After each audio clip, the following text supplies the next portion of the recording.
Who?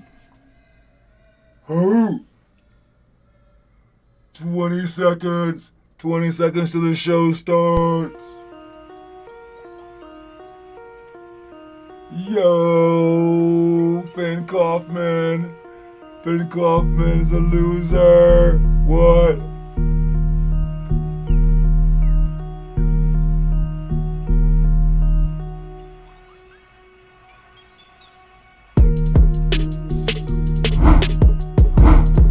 What's up? How you guys doing today? Okay.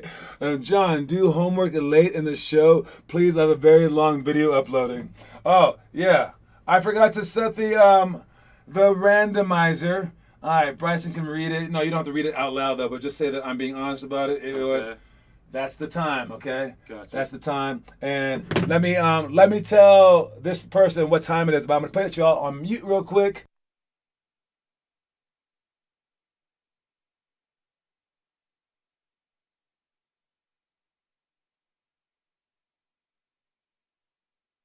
All right, that's the randomizer. The random thing is on. You get the trivia question at a random time. We got, what's up, Diced Ween? All right, we got Connor Rush in the audience. We got Finn Kaufman, and we had games today. All right, it's our first games ever in Colorado, and I was like, yo, anyone who shows up can show up. It would have been okay with any of you guys there. What's up, Jake Aarons? And Jake, it was the MVP of our game when we played our very first game. It was basically Jake out there by himself for a while. And then a few players stepped it up. All right, let me get my man in here. Okay, there we go. And so Jake was out there doing everything basically. Everything against a team that was a lot bigger than he was. But he was doing his thing. And then Carson got the ball. And when Carson got the ball, the dude went to the basket. Yeah. And like every single time, he ended up scoring about 7 points and like a blowout victory for the other team. But Jake handled his own. He asked to come out the game at some point. And I was like, yeah, no. And then our second best player on the team was a second grader. And that was, what's his full name? I want to say his full name. Baylor, what's his last name?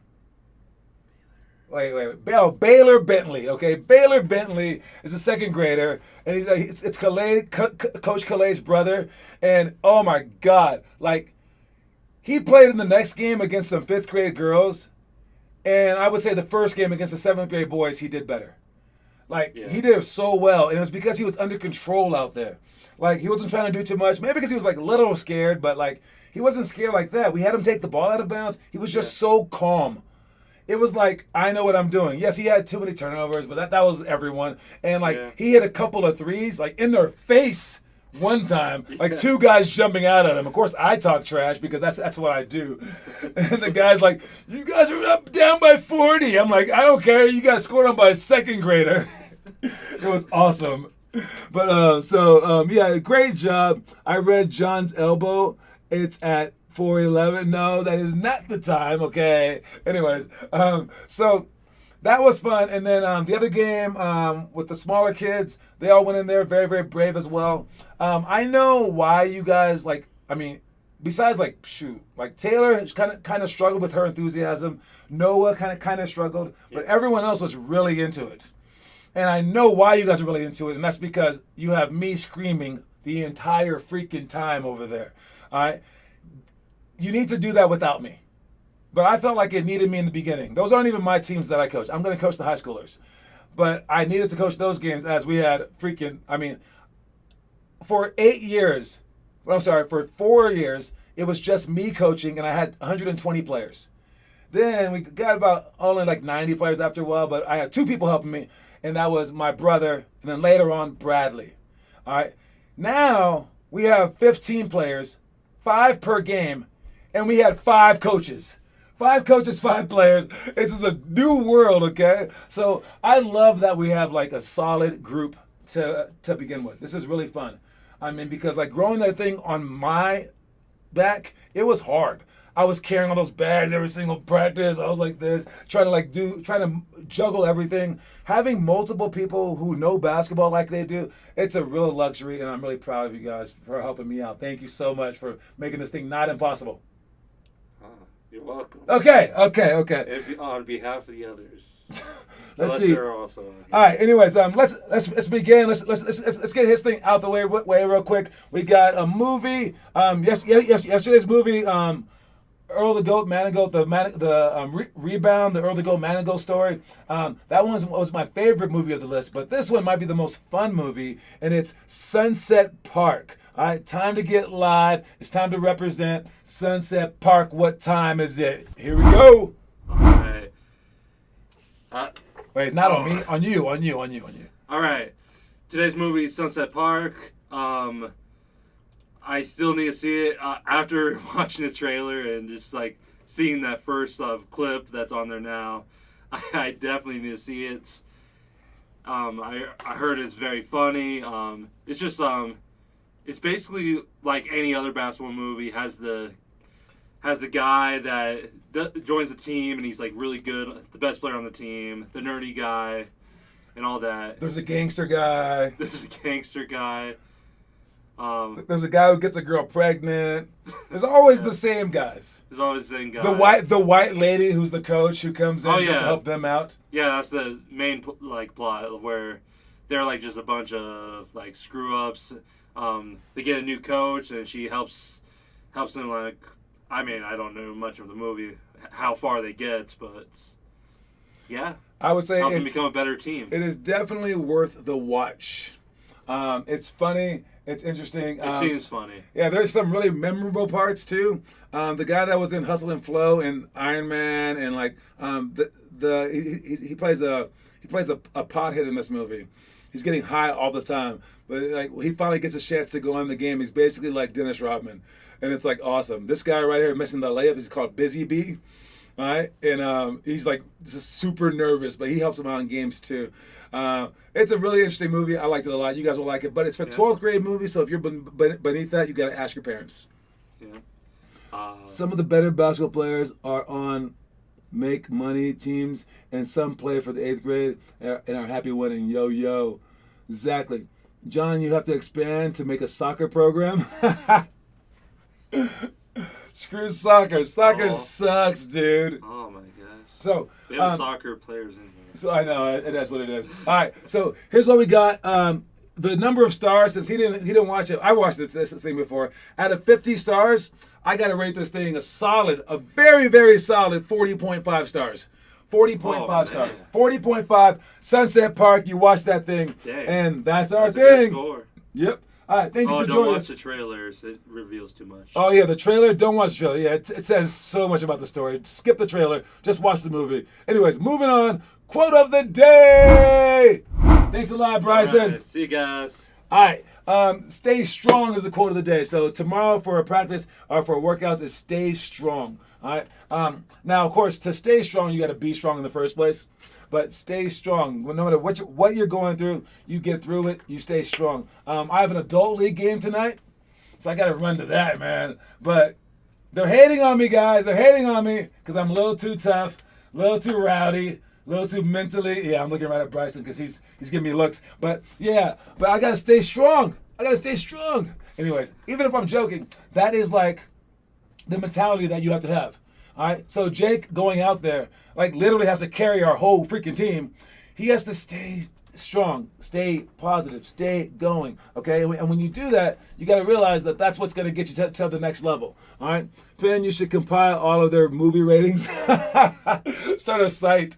Yes, we'll call it Rotten Potatoes, RottenPotatoes.com. All right, anyways, all right, so stay strong out there. All right, if you're part of the elementary for our workout today, we're going with the pick and roll, pass the roll, weekend ball pounds, bluff and recover, help side to close out, quick shots, and fast break post seal. I'm going to speak about a few of these.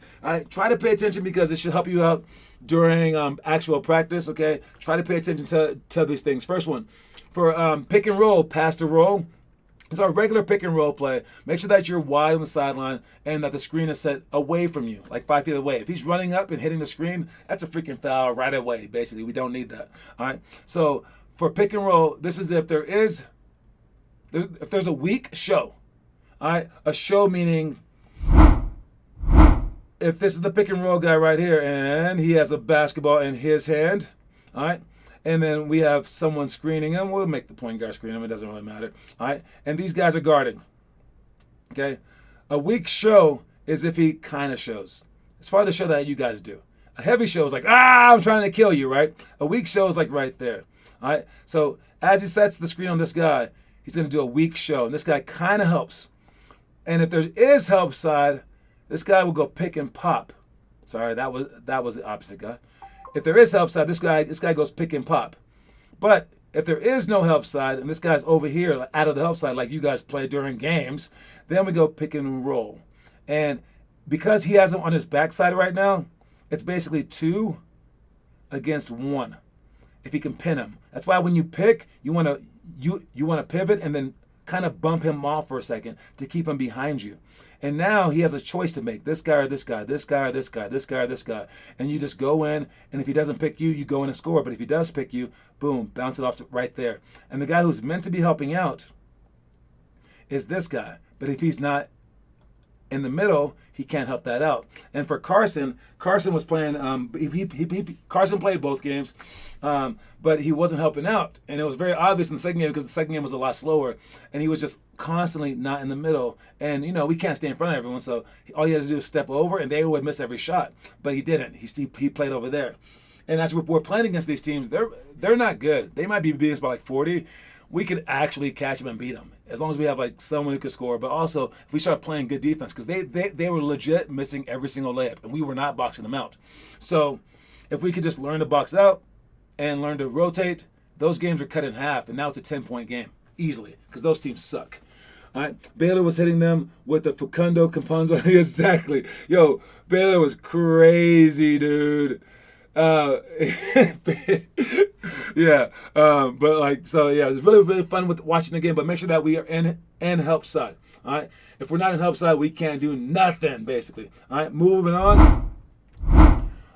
Weekend ball pounds, that's just pounding the suckiness out of your weekend. All right, for 10 minutes, that's gonna be hard to do for 10 minutes. So I would say like do in 2-minute spurts. 2 minutes on, and then maybe shoot some layups for 2 minutes, and then 2 minutes on again like that. All right. Or you can even mix in the workouts if you're doing them by yourself. For us, we won't have you just do weekend ball pounds the entire time unless you're a high school bunch we had do last week. They did the whole time. But if you're younger, we will mix this in with something else. So maybe we'll come back to this drill and mix in 3 drills together and then rotate between them. For bluff and recover. Bluff and recover, what I just said about help side does not apply to the bluff and recover. All right. So if this guy's up top, this guy right here is guarding them, all right, and he's guarding him in the corner. As he drives by, you can't get fooled into helping off right here. That's not your help, because now he can pass and score. All right, you must just go like this, just real quick, touch, and then come back. Just kind of like pretend. It's a bluff. Just real quick. You're not ever going. The help side is this guy. And if you bluff, and this guy never helps, and he scores, I'm yelling at this guy. I'm not going to yell at you. You did your job. If you're on the strong side, you just bluff and recover. All right. So that's what we're doing. We just make it real small, just real quick, and you just kind of go like that, just scare them, and then you jump back and close out. All right. That is bluff and recover. For this drill, we shoot shots with it, and there's no steals, no blocks, but you just go bluff and recover, and then you practice shooting a tough jumper in the corner. John, did you say Facundo Campazzo? I don't even know his name, but no. He is a little bit Facundo-ish. He is. You should play a 2-3 zone. We never play a 2-3 zone. Never. We never play zone. That's the easy way out and teaches bad defensive habits. Help side to close out. That's just 2 people in the middle for help side, and we swing the ball from wing to wing, and then we can drive whenever we want, and then they can rotate over. Quick shots. Shooting the ball over one shoulder, then off the other shoulder from close. You have a passer, you have a rebounder, and then you keep throwing the ball up. Every time that you shoot 10, you rotate. Fast break post seal. Off the fast break, If they are behind you, you want to slow down on the elbow, keep them behind you, then ask for the ball ahead of you, and then go out and get it. If they are in front of you, you want to run down and seal them underneath the basket. So fast break post seal works both ways. All right, moving on real quick. Let me cue this one out since Bryson is no longer here. All right, we are starting up boot camps tomorrow, and I didn't get enough people really interested in the elite team yet. I know it's going to take some time for people to get excited, and basically, this is one reason to do the elite team that I should have mentioned at the game, dude. All right, we're going to teach you guys plays. We're going to teach you guys how to play defense. We're going to teach you guys how to break a press. And we're going to teach you guys so much more stuff about basketball, but when we teach that stuff, you can't show up and then not show up the next week, and then not show up the next month, and then come in after we've been working on it for 2 months and then expect us to start back over for you, right? So we only do that stuff with our elite team. And when we do that, parents are like, wait, I want to be a part of the elite team. And we're like, you can't. You didn't sign up. And they're like, well, I just don't want to travel. And they're like, yeah, but that's what the traveling team is for. It's for the elite team. And they say, no, I want to play on the local team, but I want the elite team practices. That's what we want. And everyone wants these practices, but they don't want to play for the elite team or for the normal players. So, but it's only reserved for our elite team members. These particular practices where we learn all these intricacies. And if that's all that we taught, it wouldn't make you a better player, which is why the local teams get workouts where you can skip a month, you can skip a week. You don't have to come every time. You can have any groups of people, right? So that's why we have skill practices for those people, because you need to learn how to walk before you can learn how to run, basically. So if you don't have those skills to do those things, then it doesn't matter if you can break a press or not. If you can't dribble, right? So we're not going to teach you guys stuff until you're on the elite team. With that said, if you're on the elite team now, with the elite team paying $500, now you're allowed to do the morning boot camps. If you don't want to do any of that, you can pay $10 each for the morning boot camps, but those add up really quickly. So I noticed Connor signed up for the morning boot camp for $10. So I apologize for not getting that out earlier, but we can talk about it, and we will send out a message to everyone explain the difference between the elite team and the local teams. And I still cannot bring my stuff over there to do the boot camps the way that I want. So for right now, it's just extra work, but soon it'll be our strengthening program. So there goes all that stuff. John, let me see. No, I'm just kidding. I'm going to be there. Okay. All right. Next up, we got, oh yeah, this cost $150, and Connor got 4 of them at the auction, and Carson got 1. I should have given Carson his book. I forgot. I do have Carson's book. You got the 7th grade book. And while Carson paid full price for it just as a nice donation, Connor spent 1 coin for 4 of them. So basically, you got them each for like $12.50. All right. And then that was because no one else bid anything on any of this stuff. If you had bid just $1 for the 3rd grade book, let's say, you would have got it. So that means that either no one understood the auction or no one wanted the book. Think about that. I spent so many years making this book, and no one even wanted it. No one even wants it. All right? It says all the answers in there, and I think it's because this book is so thick. If this book was 1 page long, had all the secrets in the world on it, people would be like, I want that book, and I can sell it for $1 million. But because it's long, they're like, I know what's in that book, and it's a lot of hard work. And you're right. You're right. It's a ton of hard work, but at least it's the right answers, because I know some people willing to put in the work that they don't know the direction. So this book is for those people. You're right. This book is not for the people that were never gonna put in the work in the first place. So if that's you, it is you. But I gave you a chance to buy this book for $1 and you didn't want it. So I'm pretty sure I'm never gonna sell it for $150 to this group of kids. But we will get more kids, or we will get more vibes, maybe like going toward that direction. Because once everyone on the team starts doing the book, and everyone has it, and everyone's working really hard, you're gonna want it. So we will build up to that point. But for right now, Connor, yo, man, just me, you, and Carson, homie. And let's go full speed. All right, moving on. We got our, let me see, elementary. We did that. We got our homework starting now. Finn Kaufman, Rohit Das. Great job, Rohit. 9/11 epic drill. That makes it sound really dangerous. I don't see our boy Blaze up there, so he has runs. My guess is he won't come to practice. All right, Derek Valdez, great job with the homework. All right, and we assume that Connors is still loading. But great job with the homework, guys. It's a lot more people. I'm glad that we're finally getting into it. That's great. Now let's see if we can get more and more people into it. All right. We should have the coaches going around too, commenting on videos as well. All right, next one. We got the Hall of Fame. I remember I didn't buy the pre-order of the book because I had money and I asked you if I could give you money later and you said no. Oh yeah, I'm a jerk. No, because I didn't want to spend too much money buying all the books without people, just to have an inventory cost so much money. All right, so all these people got inducted yesterday, and it was really cool. But this is probably the best story out of it. And Chris Bosh said when he was getting recruited for the Heat, that Pat Riley, as like a recruiting tool, gave him one of his rings, one of his championship rings, and said, "When we win one here, you can give it back to me." Well, they won 2 championships there, and he just never really gave it back to him. But he goes, "I figured now is the time." So he gave Pat Riley his ring back, and it was really cute. But just imagine that. Having so many rings, you could just like loan them out to people. So many championship rings, you just loan them out to people. They don't give it back to you for 20 or 12, like, wait, how long? 10 years? And you're like, oh yeah, that ring. I forgot. All right, at the auction, I added it like 10 minutes ago. Oh, I don't know, Connor. I don't know. Maybe when you're watching the live stream, it doesn't show. All right, and speaking of the live stream, tomorrow our movie premieres tomorrow. The premiere is here tomorrow. It's right before this show. It's at 4:50 Mountain Standard Time. All right, and that is an hour before the California people. All right, and so at 4:50, it's just 5 minutes long. I will be there in the comment section if you want to talk about it. But it is Connor's movie.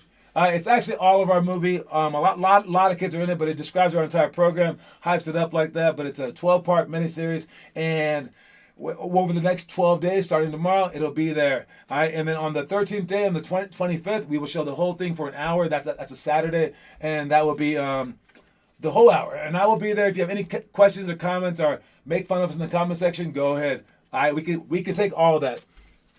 Am I in it? Did Dice Ween make it? Dude, you were gone the whole time that we were filming. I know I filmed you a couple of times doing some step-ups. You might be like in the background like once. I think, maybe. I'm not really sure. Oh, no, you were in the background. At least, yes, you were in the background. Yes, I know a scene that you were in the background. It's where Connor's doing his in and out between the legs behind the back, practicing it. The camera pans, and you are in the background. Congratulations, Dice Dwayne. You are famous. All right. Anyways, so make sure that you watch that show to understand everything about a program, and it's kind of interesting. All right. Anyways, commercial break. Then I'm going to come back and go fast.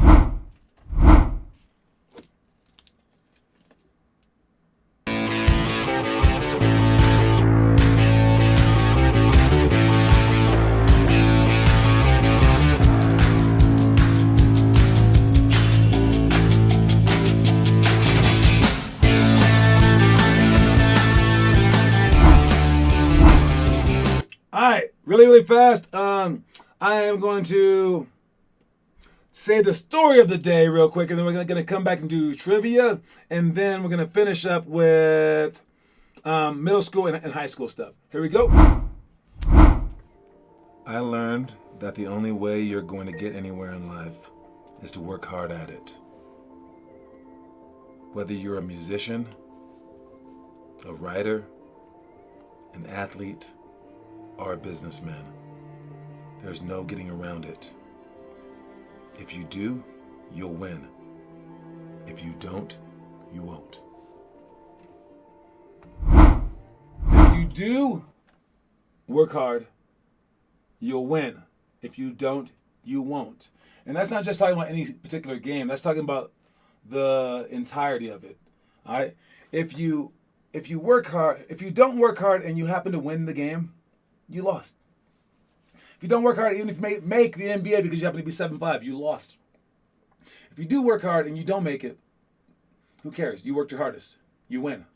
All right? So see life like that. And that's just me telling you the cliche answer, but I'm old. You can trust me, okay? Like, in the end, that is the answer. All right, I just gave up the secret to the freaking book of life. I went to the last page and I was like, oh, it's all that matters is that you try hard. I just told you the freaking book. That's the whole ending. He dies in the end. All right? Okay, I just ruined the story. Yes. So since you know the story's ending, go ahead and do it. All right?